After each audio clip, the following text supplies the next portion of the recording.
சிவன் உங்களை காப்பாத்துறாருன்னு தெரிஞ்சுக்க 5 விஷயங்கள். உங்க வாழ்க்கையில எல்லாம் சரிஞ்சு போற மாதிரி இருக்கா? பயப்படாதீங்க. ஒரு பெரிய ஆபத்துல இருந்து சிவன் உங்களை காப்பாத்துறாருன்னு அர்த்தம். 1, சிலர் திடீர்னு உங்களை விட்டு விலகி போவாங்க. அது நிராகரிப்பு இல்ல, உங்களுக்கு தெரியாம நடக்க இருந்த ஒரு துரோகத்தில இருந்து சிவன் உங்களை காத்ததுதான். 2, கடைசி நேரத்துல உங்க திட்டங்கள் சொதப்பும். ஆனா அந்த வாய்ப்பு மட்டும் கிடைச்சிருந்தா வாழ்க்கை பூரா அதுக்காக வருத்தப்பட்டிருப்பீங்க. சிவன் உங்களை தடுத்துட்டாரு. 3, ரொம்ப கஷ்டமான நிலைமைக்கு போவீங்க. ஏன்னா உண்மையான பலம் சொகுசுல வராது, அது வலியில இருந்து தான் உருவாகும். சிவன் உங்களை பக்குவப்படுத்துறாரு.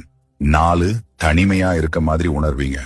அப்பதான் மத்தவங்க சத்தத்தை விட்டுட்டு உங்க மனசு சொல்றத, சிவன் சொல்றத நீங்க தெளிவா கேட்பீங்க.